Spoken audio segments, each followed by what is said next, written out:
Hello friends! My name is Kat and welcome back to my corner. This week I'll be doing a more in-depth tutorial about how to make the pixel graphs. If you are a little bit more of an intermediate crocheter, you'll probably be able to follow along with my 4-minute tutorial, which is just a shorter, quicker version of this tutorial that I'm about to do, but I'll put a link to it here. Alright, so step 1 in making the pixel graphs is finding and prepping a pixel grid. I personally like to look on Pinterest to find a graph, but you can also make your own on graph paper or using a website such as Stitch Fiddle. Just remember that if you are using Pinterest or otherwise using another creator's design, always remember to tag them or credit them for their work if you're going to be posting it on social media or selling it.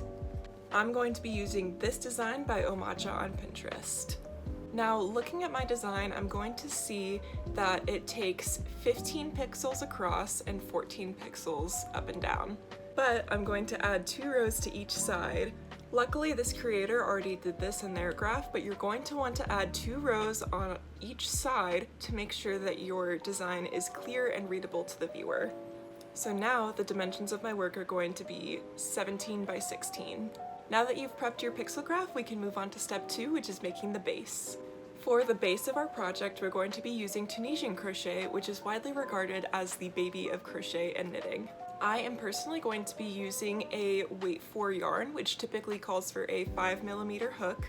I'm going to be using a technique that is commonly used in amigurumi, which is scaling down the recommended size hook by 2. So instead of using a 5mm hook, I'm going to be using a 3mm Tunisian crochet hook. If you've never seen one before, this is what they look like. It's basically just a regular crochet hook, just super long to carry all of your loops. So to start off, we're going to begin our project as we normally would for a straight tapestry. So we're going to make a slip knot, however you like to make yours. Insert your hook and chain the width that you came up with after adding 2 rows to each side. So I'm going to be chaining 19,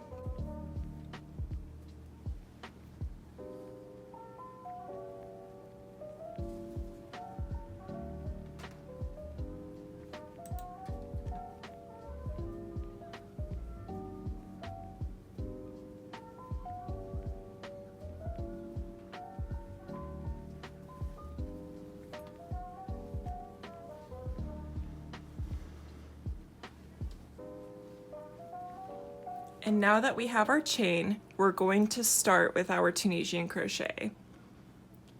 There are a number of different stitches you can use when doing Tunisian crochet, but I'm going to be teaching you the Tunisian simple stitch. So I'm going to be working into the back ridge loops because I think that on any project that makes a better, more clean look with your finished project. So I'm going to insert into the back ridge loop, yarn over and pull up 1 loop, and that's all I'm going to do right now. And I'm going to continue on with that until the end of my row. So I'm going to insert into my next stitch, yarn over and pull through, and keep doing that.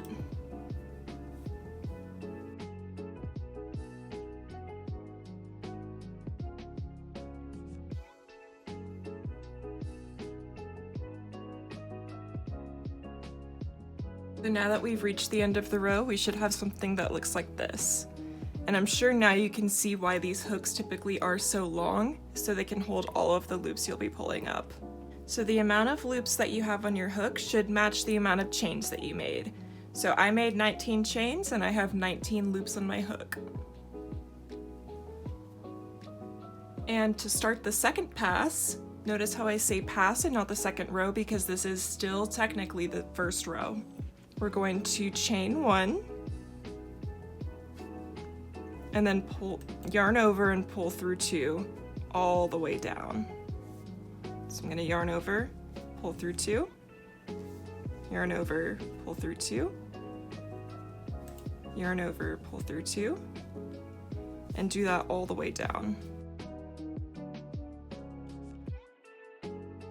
And you should have something that looks like this. As you can see, this kind of creates stitches that look like bars. which is where we'll be inserting for the next row. So I'm going to be inserting here and here and here and so on. So you don't need to chain one for your turning chain or anything. You're going to insert into this bar, yarn over, pull up a loop, insert, yarn over, pull through, and continue that for the rest of the row.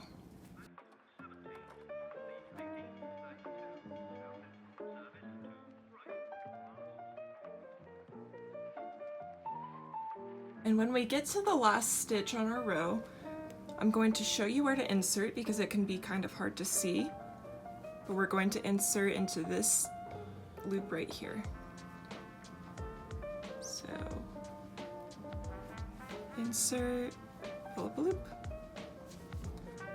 and then we're going to chain one, and then yarn over, pull through two, all the way down.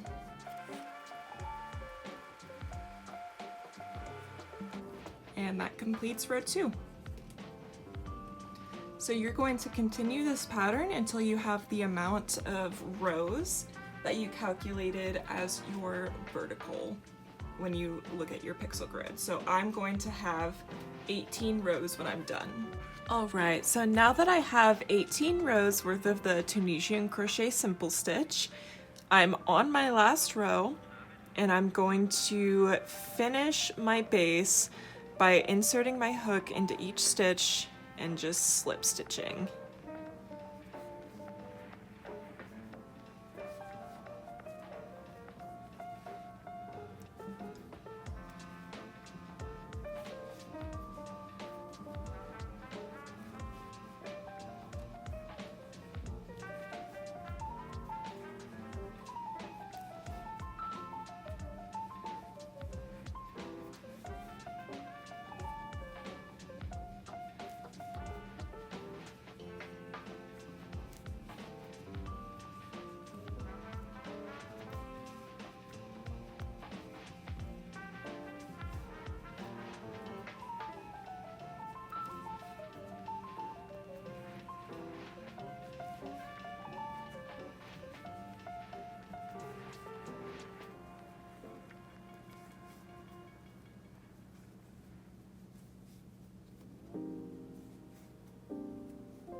And then we're going to fasten off and cut our yarn.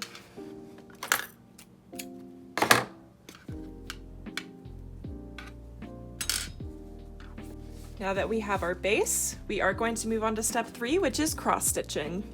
I am going to be using a metal darning needle rather than a plastic one because I do believe that they work better, but if all you have is plastic, that will work fine. So to start on the cross stitch portion, I'm going to choose my yarn of choice. Since I'm doing a little sit sprite, I'm going to be using black first. I'm going to thread that through my needle.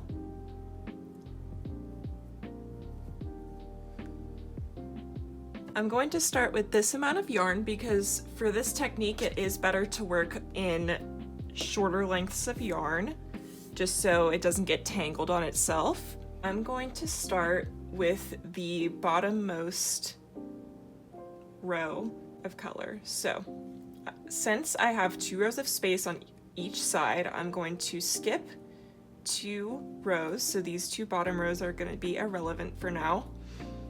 And I'm going to go 8 stitches over. So each bar will count as a stitch. So I'm going to go 1, 2, 3, 4, 5, 6, 7, 8. And I'm going to know that this is the stitch that I'm going to want to start on. So before starting my cross stitch, I'm actually going to flip my piece over and thread my yarn through a couple of these back bumps to secure my loose end. And this will just help the back of your piece stay nice and clean. This is where the cross stitch can be a little bit difficult to understand at first. So since I know I'm going to be starting on this stitch right here, I'm going to look and see the openings of each stitch. So I'm going to insert my my needle into this opening right here.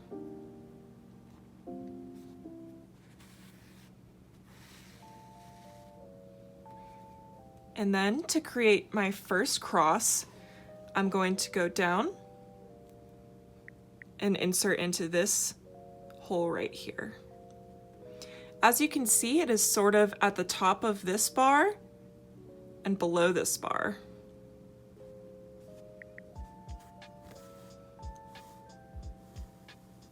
Perfect. And then I'm just going to do that one more time because I believe that a double cross stitch helps make this type of design look a lot neater and cleaner. You can't see any of the back base color. And next, we'll be inserting into the bottom right space, which is right here. And crossing over to the top left space.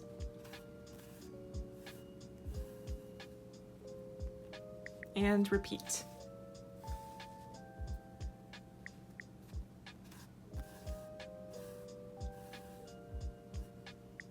So my next stitch is going to be made 2 spaces over. So I know that this bar will be skipped, this next bar will also be skipped, and I'll be working over this 3rd bar right here. So I'm going to do exactly the same thing that I did last time. I'm going to insert into the top right corner. And when doing this pixel tapestry, you absolutely must start and end in the same corners for every single stitch because you will be able to tell if you variegate. I'm going to insert into the bottom left.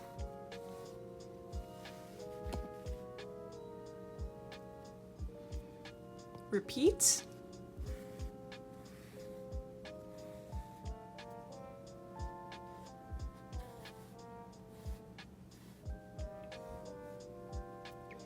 Going to insert into the bottom right corner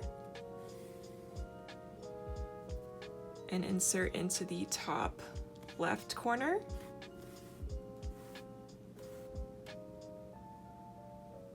And repeat once more.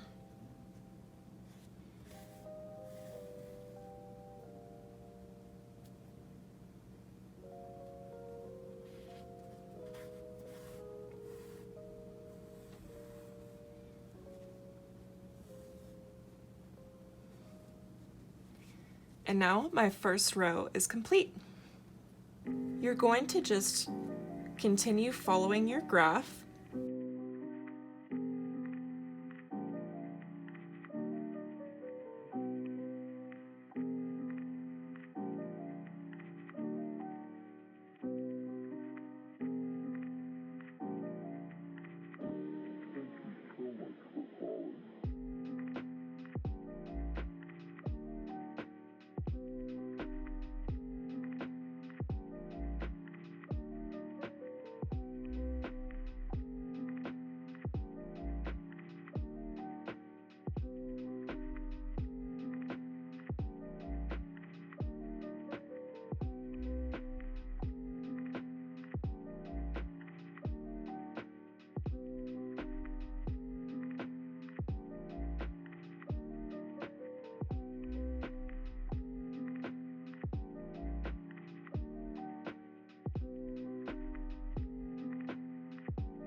Alright, so I have just finished making my little soot sprite.